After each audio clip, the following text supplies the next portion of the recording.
In Louisiana, a legendary monster, an extraordinary encounter. It stood up. It stood up on two legs. I was terrified. I saw it. I heard it. It's real. A hunter lucky to make it out alive. I've never in my life had something stare into my eyes that evil. Never. Lightning survivors, mysteriously transformed into super psychics. I didn't want to be able to see all these spirits. I didn't know whether they were dangerous. It's a very eerie feeling. They're not going to leave you alone until you help them.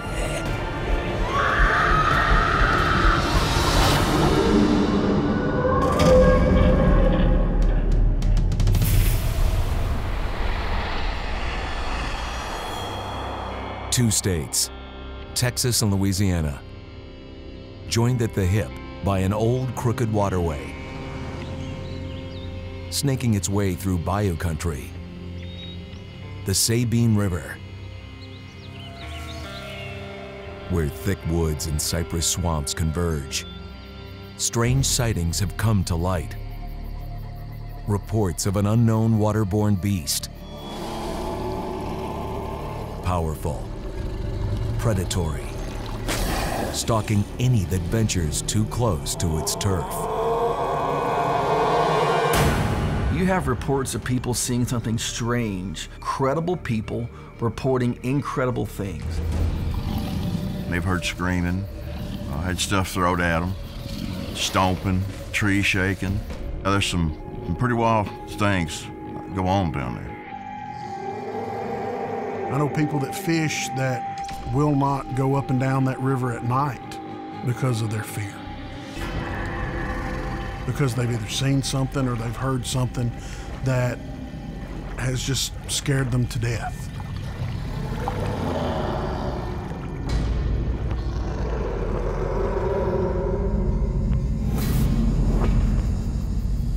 Legends of the creature go back to the early Choctaw Native Americans living along the river. Their word was Nalusafalaya, the long black evil being. There are legends and reports of these mysterious sort of ape-like humanoid type creatures going back for hundreds and hundreds of years. It's associated with the Sabine River. A lot of sightings of this creature occur in and around that body of water. And of course, once the media or the locals pick up on this, they dubbed it the Sabine Thing. Even today, residents swear there's something in this river basin, a creature still unidentified and dangerous. You have people reporting finding five-toed tracks. Some are bigger than you have any other creature to be out in the woods, of something that looks essentially like a human foot that's not matching any of the native wildlife.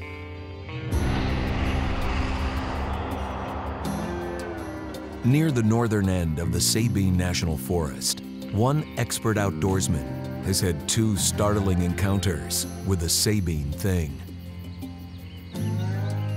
When I grew up, it was always referred to as croque-mitaine, which is a Cajun word that means boogeyman. Jeff Stewart is a lifelong resident of East Texas. A lot of people around here don't want to admit that they believe in the Sabine Thing because they don't want to get ridiculed, they don't want to get made fun of, they don't want to be belittled, but in secret, they believe. In 1986, Jeff was camping at the Sabine River with friends when he had an experience that would change his view of the monster from fairy tale to fact. We'd fished all day, and we had caught quite a number. Ooh, dinner. And we would skin our fish at that hand pump well. For the hogs. And we would leave the entrails on the ground for raccoons or hogs or whatever to come and eat during the night, and we would slip back over there with a flashlight and shine them, and we'd shoot them. Yeah, target practice, right?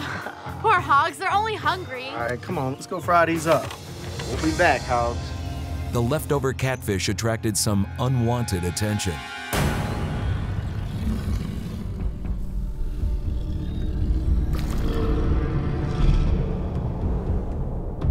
Later that night, Jeff decided to go back to the well to see if any scavengers had turned up. I told my friends to come on, let's go over and check out the gut pile and see what's hitting the guts. And of course, nobody wanted to go. He wasn't expecting anything bigger than a raccoon or a hog. I could see that there was something eating at the guts.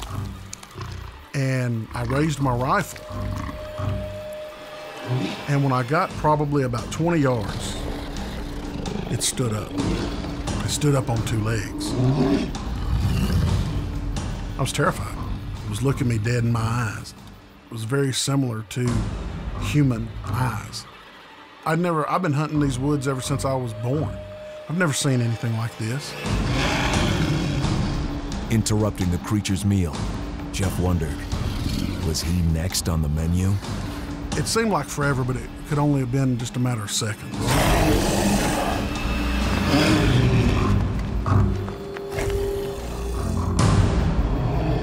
Jeff ran back to camp and tried to warn his friends. They thought he was pulling a prank. I was really scared. I stayed awake all night long, clutching that .22 rifle, waiting for the sun to come up. The next morning, Jeff finally got his friends to go back to the well site. See, guys? The guts are gone. They're not even here. Completely gone. Yeah, must be the Sabine thing.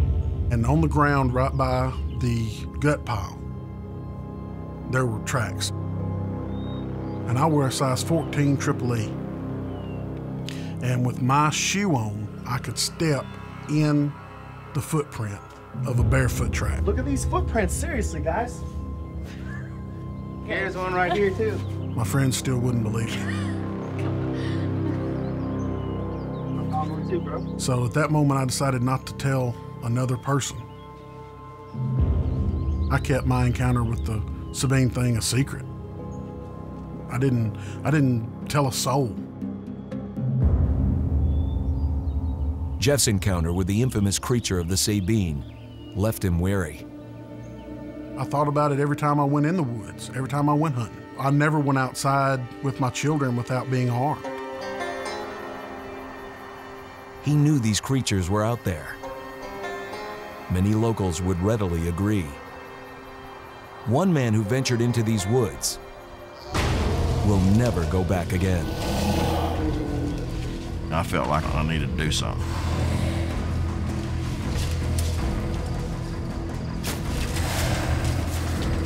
He's tearing the woods down to get to me. He was mowing down briars, and he was just letting out a god-awful scream, holler. I'm having to run for my life.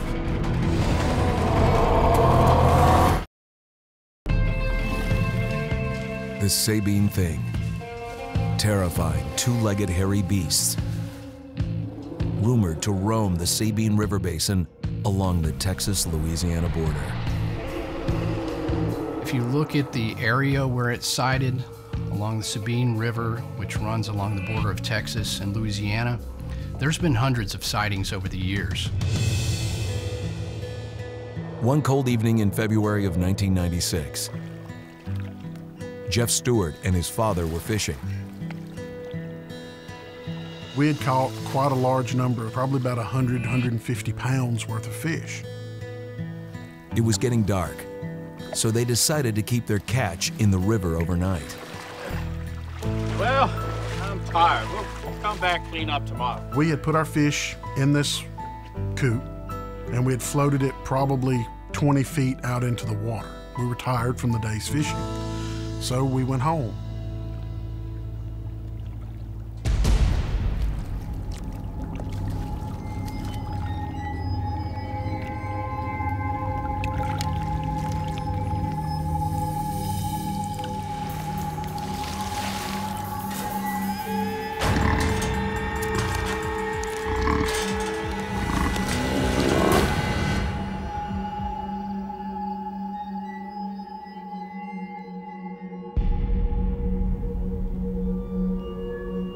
Next morning, when we pulled up to where we had the fish tied off, The box was pulled completely out of the water. Something had untied a knot, didn't gnaw it in two, and then it had depressed the spring latch and opened it. This thing was tied tight. Reached in, pulled out fish, eaten the soft fleshy parts from their side, and threw the bones and heads on the ground. Somebody untied it. Or something. There's no creature that lives in East Texas that could pull. We're talking 150 pounds worth of fish and maybe another 40 or 50 pounds worth of box. And I never will forget, my dad turned and he looked at me and he said, "It's true, it's real." After 10 years of doubt, a giant weight had been lifted. There's been so many nights I've camped out down there and heard strange screams, and it will make the hair stand up on the back of your neck. The screams that I've heard in the past are definitely from the Sabine thing. I saw it. I heard it. It's real. I know it's real. Jeff Stewart was fortunate. The beast he encountered wasn't directly confrontational. Others haven't been so lucky. Cajun country native Mike Woolley was a lifelong hunter.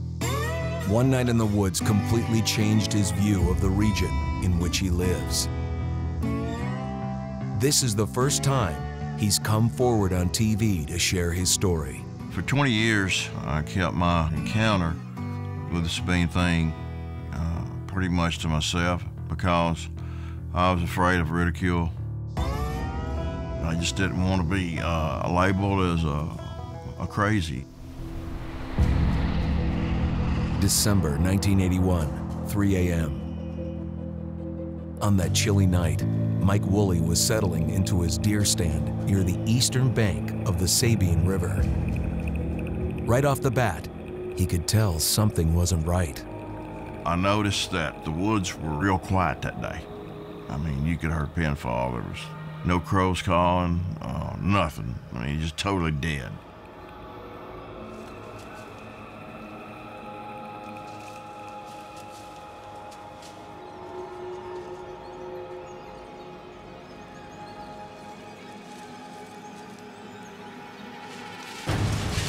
This little young doe, she come running up through this thicket.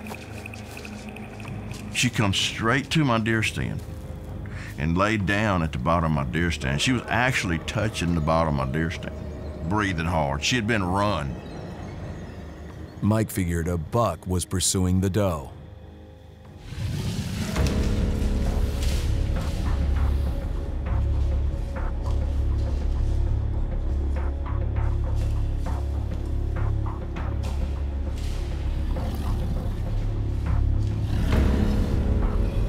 I saw something come up, and it got behind a tree at about 2 o'clock position.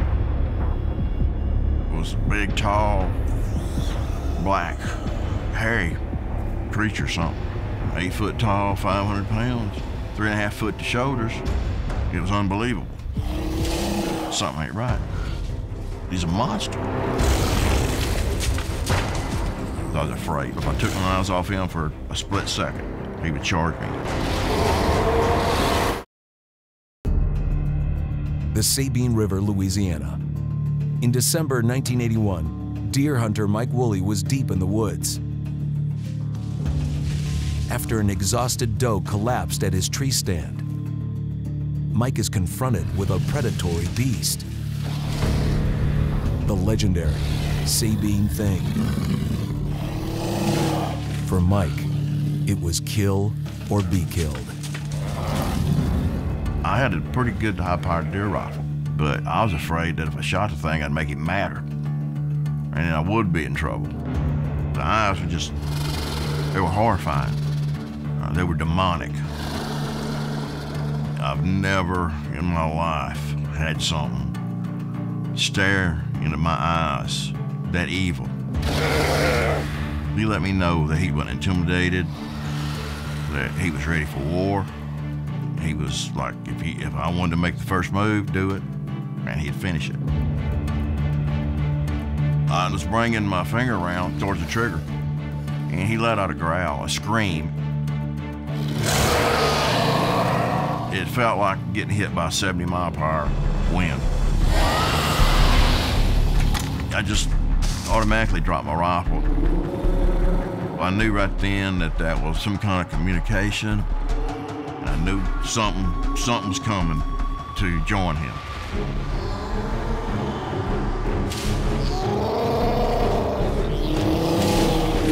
I knew when you got 2 on 1, and the deck stacked against you, you ain't got a chance. So that was the turning point that I knew that I might not make it out of there. I felt like I needed to do something. Mike made a mad dash from the tree stand, hoping he could outrun the thing. He was coming after me. He's tearing the woods down to get to me. He was mowing down briars, and he was just letting out a god-awful scream, holler. I'm having to run for my life. With his truck in sight, Mike stopped, ready to take a stand. And I swing around, I just pop a shot off. It gave Mike the time he needed to get to his truck and hit the road. I just hammered as hard as I could to get out of there. I knew right then that the creature was trying to kill me. Many have wondered if the stories about these creatures are real. Recently, one Texas resident, this time armed with high-tech surveillance gear, set about proving its existence once and for all.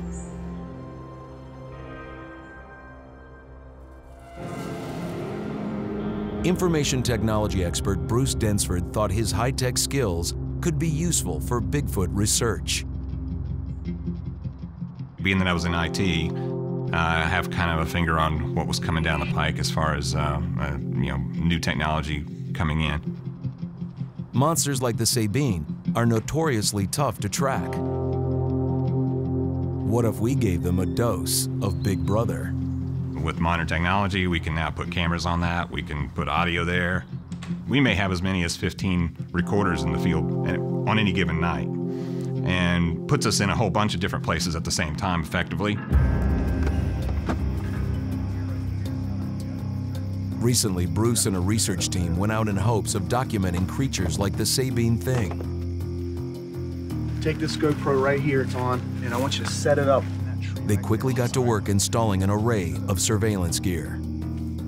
The thoughts are that most of the activity does happen between like 8 in the evening until maybe 6 or 7 in the morning. Can you hand me those silver boxes? We all disperse at that point and go put our stuff out. We use game cameras, which are a common staple of pretty much all the research groups. But we have had incidents, in fact several incidents, where we've had bait taken that a game camera was dead solid on it, and it's gone in the morning, and we don't have any pictures. And that has us a little baffled. But Bruce had a backup plan. He also installed audio recorders to run throughout the night.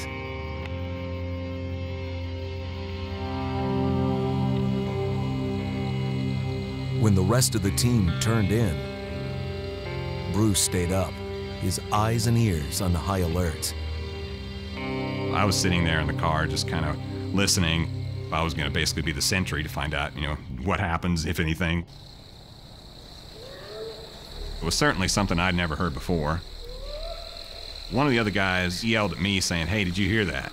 And I said, "Yeah, I heard it. Hey, we got something that's close." Get that light off. And it screamed again. Kind of a raspy scream, so it's kind of like a... kind of like that. We got that one. Yeah, we definitely got that one. It lasted long enough that it wouldn't be anything really small because the lung capacity was greater. Texas wildlife experts examining these audio recordings believe they significantly depart from vocalizations made by the area's nocturnal coyotes or owls. These animal calls have no known identity. The Sabine Thing has been a legend for centuries. Now, with monster hunters collecting evidence using surveillance gear, perhaps we're closer to finally catching one. Before, I'd have to say I was a skeptic. Now, after what I've seen, I don't go hunting anymore. I don't go in the woods anymore because I know what these creatures can do. These creatures are there. They're alive and well, and they will hurt you bad.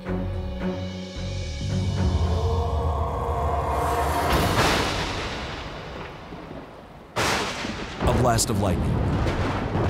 Nature at its most violent and lethal. While the odds of being struck are extremely rare, 1 in a million.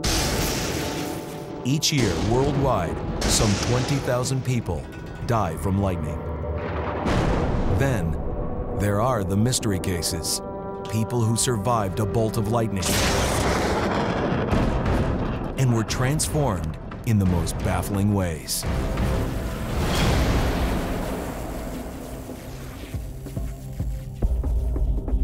Even though I wasn't happy that I was struck by lightning, it enhanced my ability to see what I see.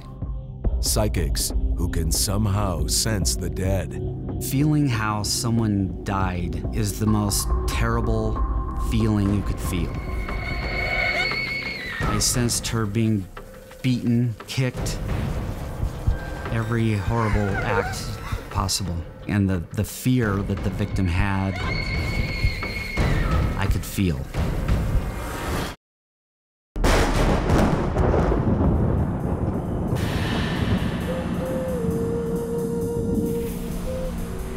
Along Colorado's Front Range, in an area near Horsetooth Rock, lightning storms are known to erupt with sudden fury.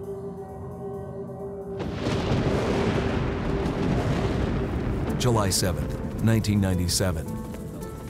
Unaware of any potential danger, Shane Smith and his friend Kirsty Mack were hiking near Horsetooth Rock. The day was beautiful, it was clear, sunny, so we decided it's a great day to go hiking.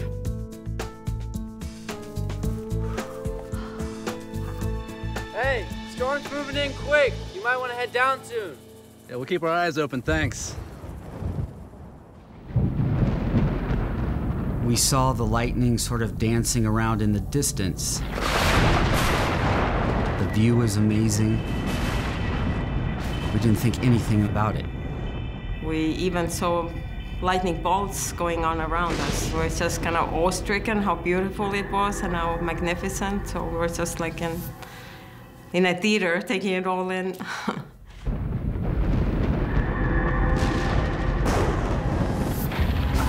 So crazy, it's freezing all of a sudden. Suddenly, the couple felt an odd vibration in the air. Maybe we should get out of here. That's when I started to get a little afraid, and we thought it would be a good idea to get down as quickly as possible, but it was too late. There was a boom sound, and suddenly, for a split second, I saw Shane turning into a white, molten being. I'd never seen anything like this. I thought, oh my God, I could die. And I can't remember anything else but that.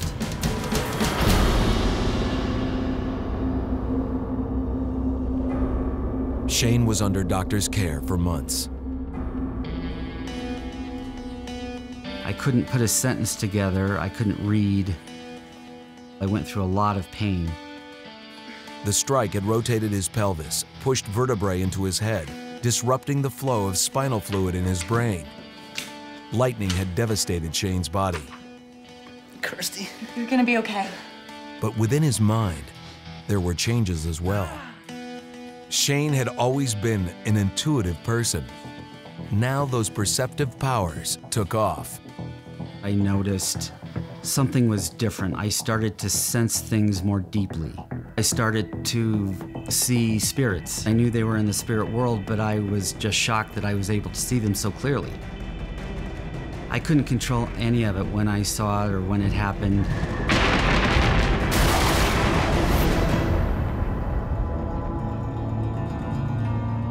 Shane's unusual abilities would become obvious to his business partner, Bruce Smith.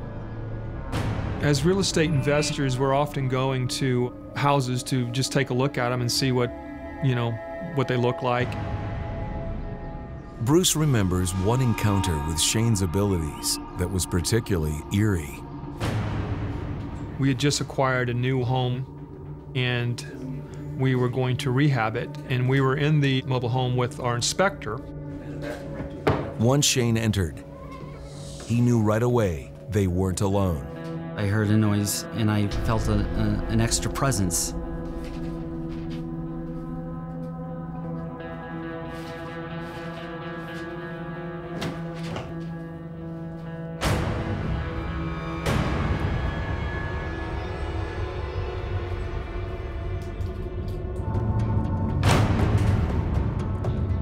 I looked up and noticed that there was a spirit of a young man.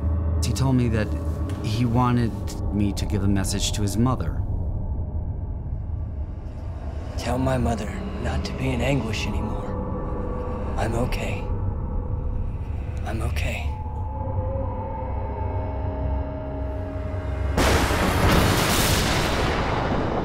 A week later, the trailer park manager confirmed Shane's vision. There was an incident where a young man who had lived there just got his driver's license, and it was an icy day, and he had spun out and he had hit something and died right there on the lot. And it was exactly what Shane had described. It wasn't long before word of Shane Smith's psychic abilities started to spread. In August 2012, Shane received a call from former sheriff's deputy, Todd Baker. Baker was working on a case involving the disappearance of a teenage girl. It was a young female who had been missing for about 5 months at this point in time. The police had labeled this case as a troubled teen that just ran away. With the investigation stalled, Todd Baker suggested the family take a chance on a psychic like Shane Smith.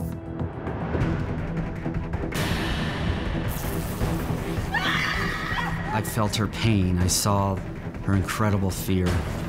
The only thing she wanted to do is escape, and there was no escape.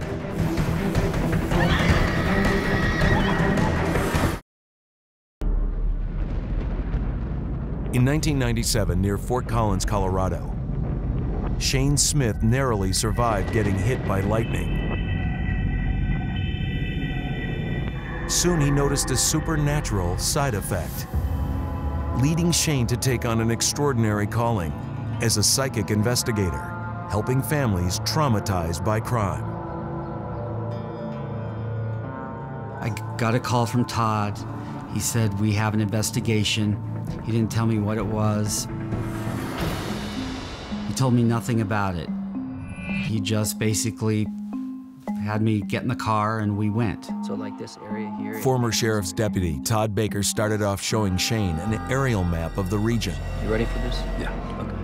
I asked Shane, I said, by looking at this map, is there anything you can tell me? Do you feel anything? Yeah, I feel like these two areas. Okay, so like... There were 2 areas on the map. He indicated he felt something. The overhanging branch. This one here. That's what I saw.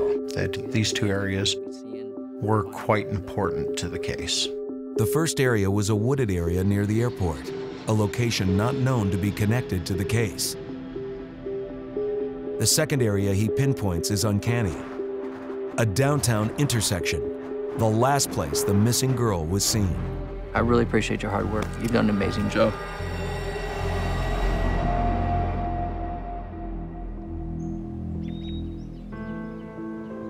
Shane was taken to the home of the missing teenager.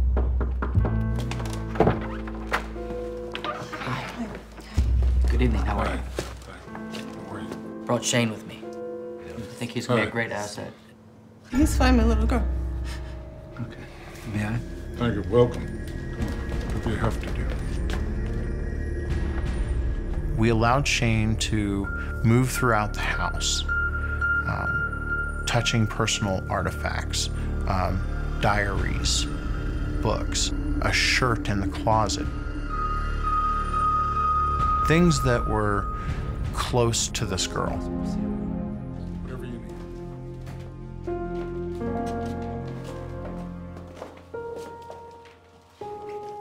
Shane still had next to no information about the case. That was about to change. And suddenly, I felt like I was being strangled.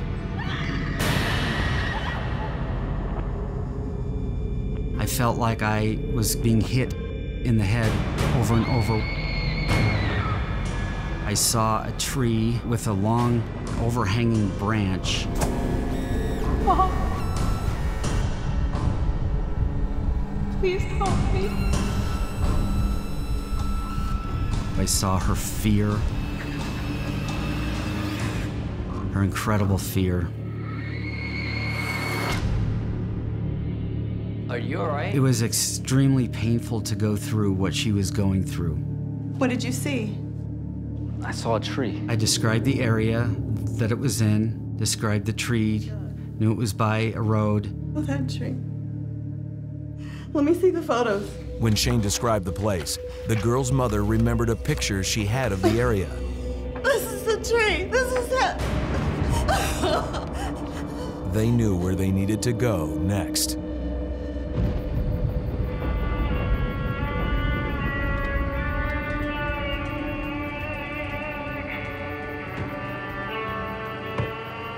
When we got to the location, it was exactly what I had seen in my vision.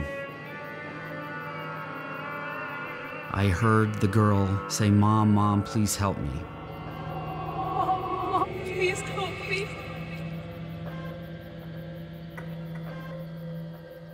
This is where your little girl was.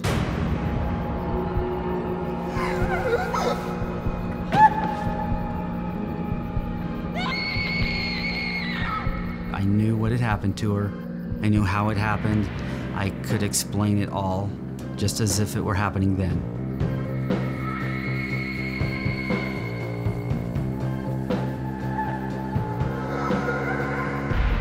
The hardest thing was to tell that mother that her child was dead. And it was almost like she just kind of already knew it. The family then took the information that we had gotten from Shane, and they provided that information to the police department. Several months later, the girl's body was discovered south of the airport. The location that Shane had pointed out on the map. That made me feel amazing, knowing that I helped this woman get some kind of closure with her poor daughter. As baffling as these cases are, there may be a physiological explanation. People gain new abilities as a result of a lightning strike because lightning damages brain cells.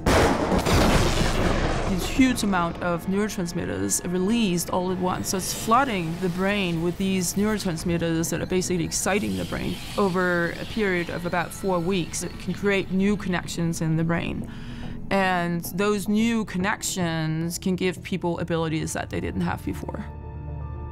Shane's is not the only case of lightning-inducing dramatic transformations. In Baltimore, Maryland, in 1952, 15-year-old Sonia Benser was on the beach when a storm suddenly rolled in. Let's go, let's get home. Unfortunately, the only thing close by was a metal roof with some poles. So we were in a line, and I was on the end, and my friend was next to me. this terrible cracking sound.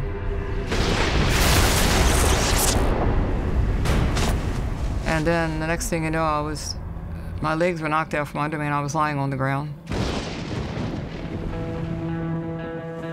Somehow Sonia survived the lightning strike. Even stranger, her natural intuition intensified, as if supercharged. It enhanced the gift that I had when I was born. It gets stronger and stronger. And I found I can do things sometimes I didn't know I could do. An experience would occur that confirmed these gifts. All dressed up tonight, sweetheart? I was invited to a party, Thanks for stopping. so I called a cab. 524 Dover, please. I got in a taxi and I guess we were maybe halfway there. Well, it's supposed to get better over the next few days. We'll see how it goes. And I started getting this terrible feeling. It's almost like a bell clinging in my head. It's telling me something bad's coming, something bad's coming. And then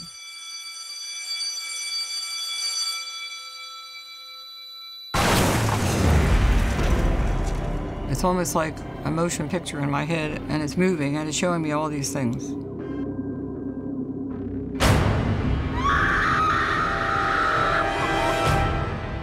Sir? Unable to endure it any longer, Sonia told the driver to stop and let her out. Turn around! Stop!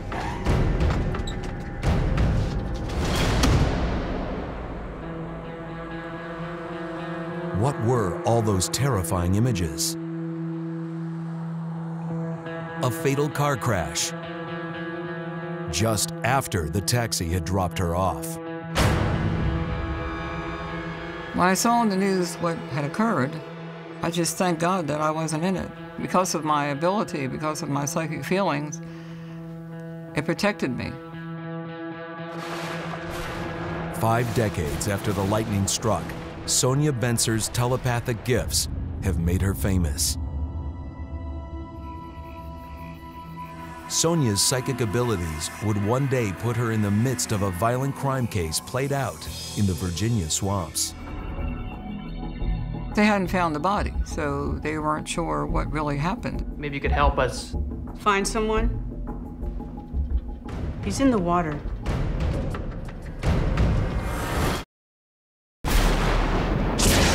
Getting struck by lightning often means instant death.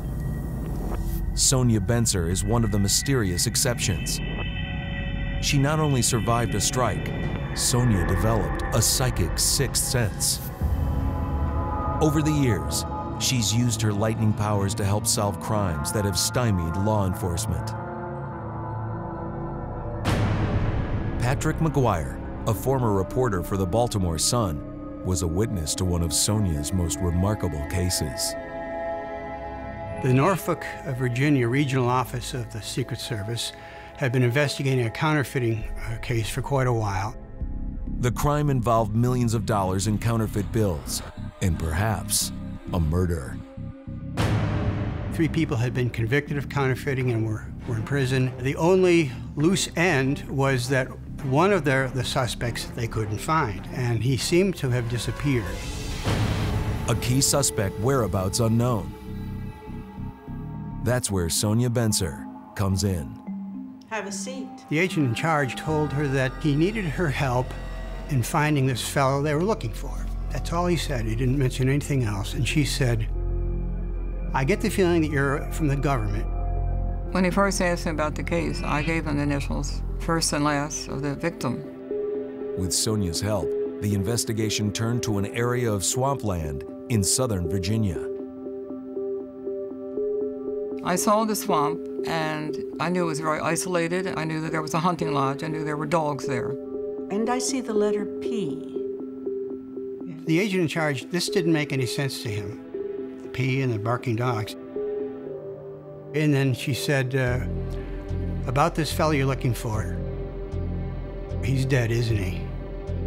And she said, he's in the water.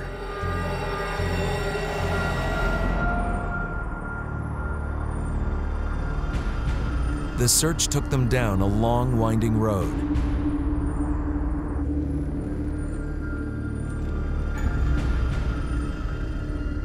They're driving into the swamp, and out of the blue, Sonia says, "He's with us." And the agent in charge said, "Who's with us?" And she mentions the name of this missing man. He's in the car. And he kept on appearing to me. And it's a very eerie feeling. You're not alone, and this person's there, or the spirit, soul, and they want help, and they're not going to leave you alone until you help them. Stop, we're here. Spread before them in the middle of the woods was a large, open, swampy area. And that's when they saw the kennel with the dogs barking. Up above the kennels, there is a sign. The name began with the P, and that's where the location was.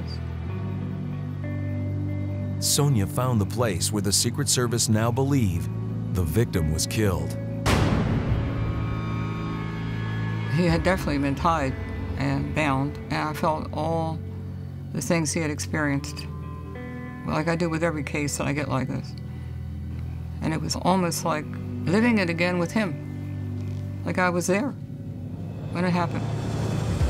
He's tied up in the water. She got this feeling that the body was connected somehow to something round. At one point said maybe a well. And she said, that's it, he's in a culvert. It was right there in front of me. Everything I had visualized was there. It gives you a feeling of satisfaction that you were able to help someone. Somehow, Sonia was able to connect the agents to a string of clues. People's names, initials, and details about a murder in the middle of a desolate Virginia swamp. Another remarkable display of Sonia's psychic gifts. A mysterious legacy of the lightning she encountered decades earlier. You can't really explain it, because some things are inexplainable. The logic says this is crazy, but then how do these things happen?